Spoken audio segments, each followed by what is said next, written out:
This short piano lesson is geared for intermediate players, jazz players, also beginners who have some background in chord structure. It's also geared for advanced players that want to learn a little bit more, maybe advance their horizons, whatever.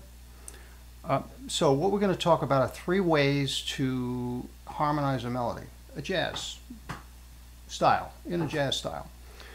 And the first, most basic way of playing a melody is with the right hand playing the melody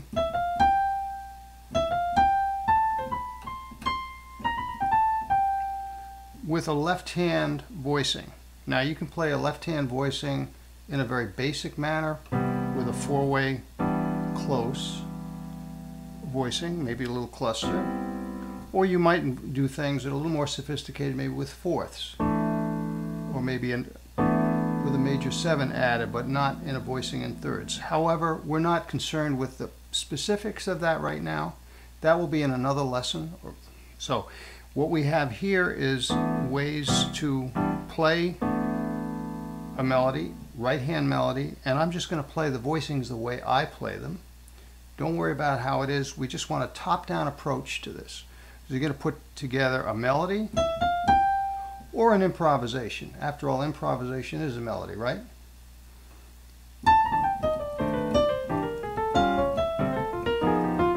Same thing as doing this, My Romance.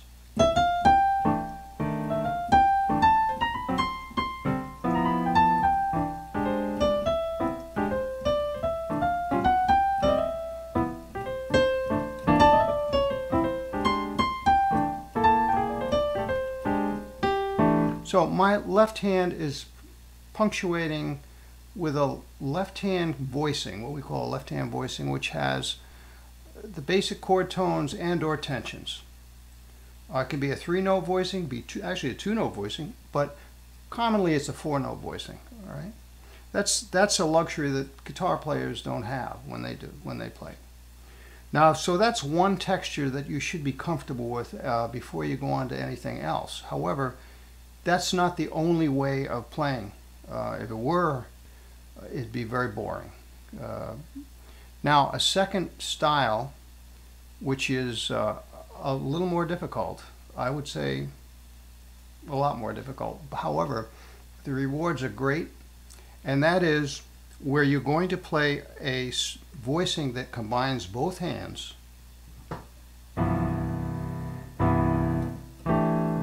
2 hands. 2-hand voicings, but also playing the melody. Now we're not going to put a voicing on every melodic note. We will do it on whenever the chord changes. Basically, you might say the strong beats, or whenever the chord changes. That's another way of thinking of it. So here's the melody. I'm going to bring it down an octave, middle register. But what happens is that part of the right hand is going to play the melody, and the other, the bottom part, is going to help play the voicing with the left hand. So it would be like this. Here's the second chord, and while I'm holding that melody note and the chord, now the melody picks up and plays again. As I'm sustaining that,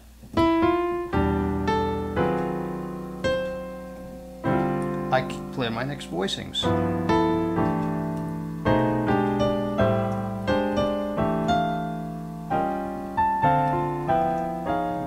going to do that again. So, melody plays pickup notes, first chord, second chord. So you see that the top portion of my right hand is playing the melody, while the voicing being played by both hands is sustaining. See that?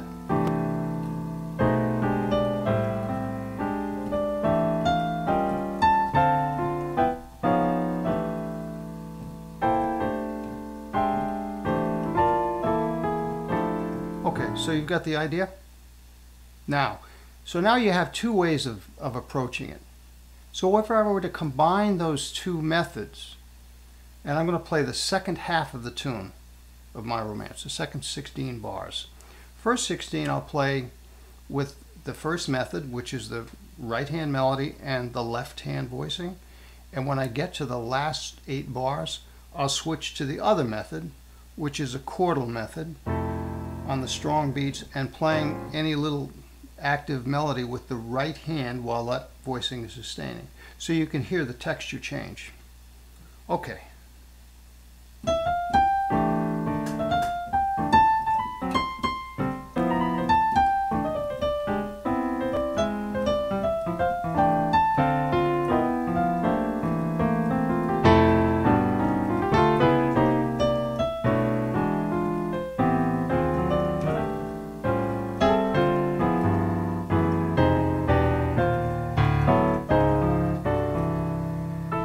Okay, so that's kind of a brief overview of what the things you can do with those two textures.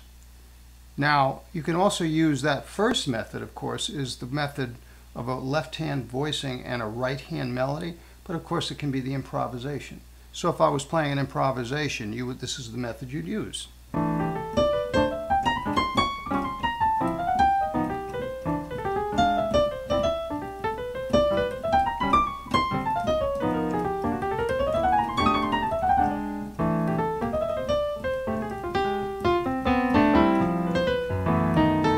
There I combine both.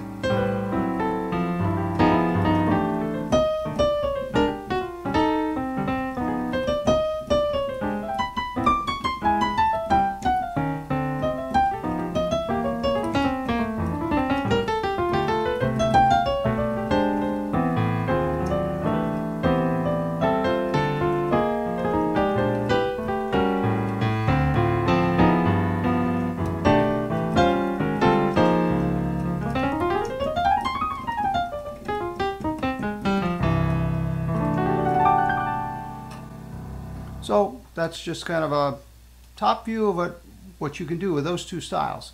The last portion of this little lesson is to teach you or tell you about a style which involves putting a chord on every note. And that style is commonly thought of the George Shearing method. That would be, let's take a tune like Witchcraft. Witchcraft will play the melody.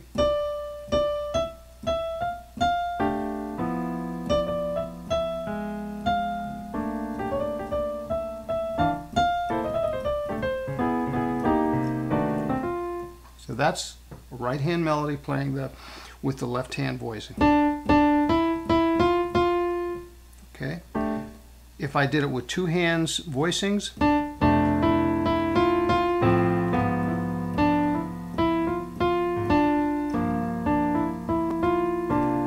see the right hand is moving while the other stuff is sustaining. That's a little difficult, but it's a concept that actually is not too bad. You want to start with a ballad, probably. Or let's take My Romance. If you were to do it as a ballad, it's probably the best way to start that method.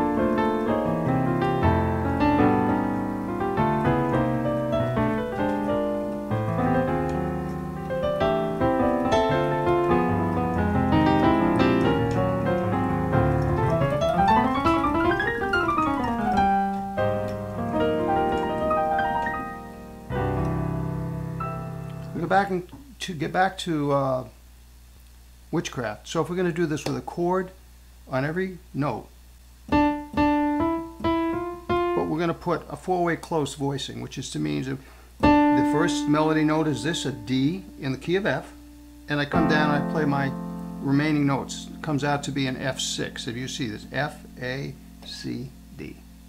But I'm going to double it with my left hand an octave lower from the right hand melody. So here we go.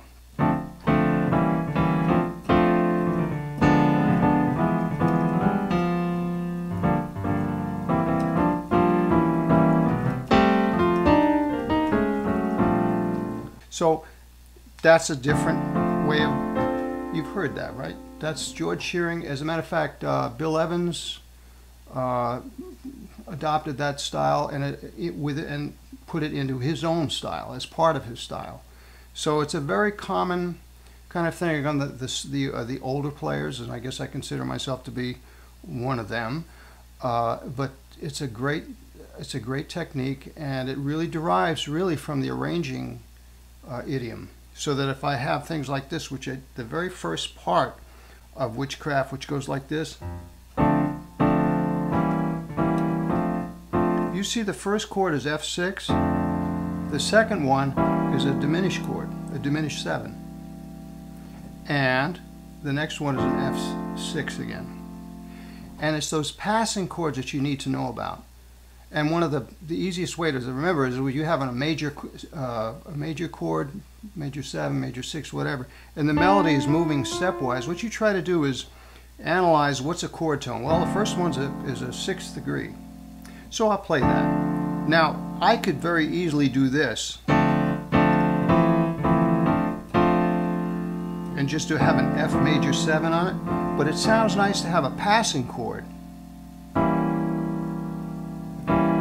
a diminished 7th, which comes out to actually be like a C7 flat 9. So you get that little, you see the chromatic notes there, or the notes out of the key, or at least the D flat is. A flat diminished 7.